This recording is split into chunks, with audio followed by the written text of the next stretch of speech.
Hello guys, kumusta po kayo? Sana okay naman kayo sa paano kayo naroon. Ngayon magluluto tayo ng simpleng tuna recipe. Pero bago simulan pagluto, kung di ka pala sa channel ko, please subscribe my channel, like and share, and hit the bell para update sa video na ko. Welcome to my channel, Alfred Home Cooking pa. Ngayon magluluto tayo ng simpleng tuna recipe. Ingredients, gagamit tayo ng 2 can of tuna, 2 pieces of sibuyas, 2 kalamansi, kamitang durog, asin, saka 1 kutsarang mantika. Tara, lutuin na natin. So ayun na nga guys, hiniwa na natin itong sibuyas ng maninipis. Tapos, piligan natin yung kalamansi na angkat ng basa 1 kutsara. Tapos, gagamit tayo ng 1 kutsarang mantika. I-drain mo muna natin itong, tanggal natin sa sabon itong tuna.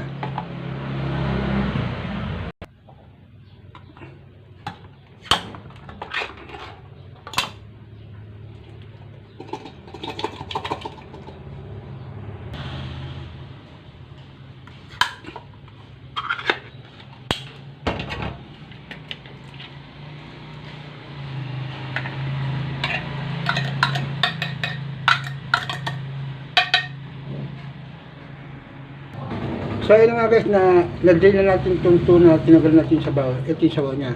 Tapos, isahin natin siya, yung sibuyas, tapos lagyan natin yung tuna, isahin natin siya ng 3 minutes, tapos pagkatapos ng 3 minutes, ilagyan natin yung paminta, saka yung kalamansi, saka yung konting asin.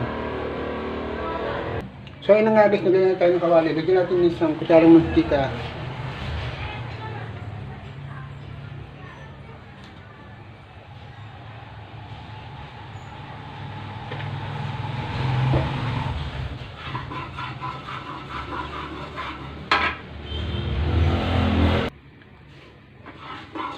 So ayun nga guys, mainit na yung kanyang kawali, lagyan natin itong sibuyas. Isa natin yung sibuyas guys, sabihin soft na siya. Tapos, saan natin gawin yung tuna.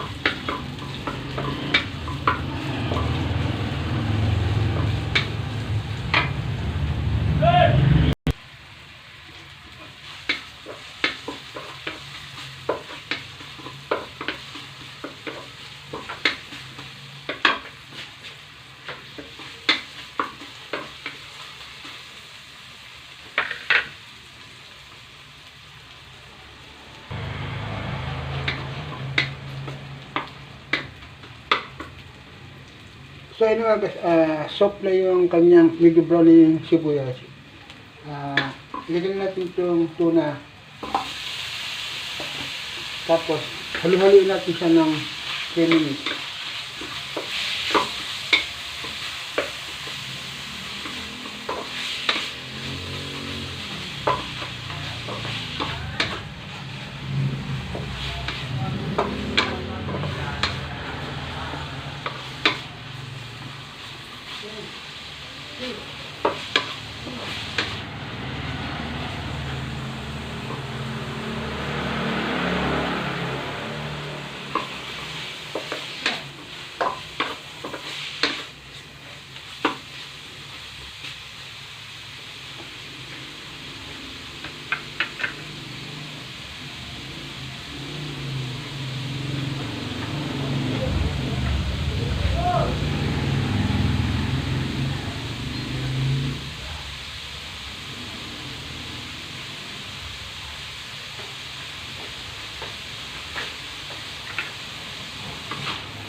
So, para lang dyan sa ng kuya, para hindi siya mag-dry.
Ayun na nga guys, nakalipas ng 3 minutes. Lagyan natin itong kalamansi. Kung wala kayong lemon, pwede na rin yung isang kutsalong kalamansi. Tapos, lagyan na rin natin siya ng pamintang dilaw.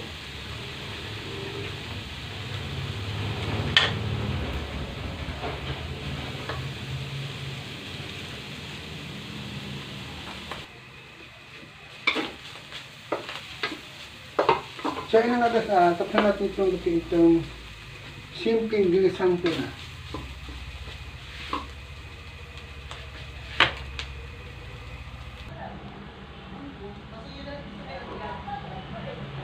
Bye-bye! Good vibes only and God bless us all. Peace out! See you in my next video people. Bye-bye! Ayan, luto na natin ang simpleng ginisang tuna.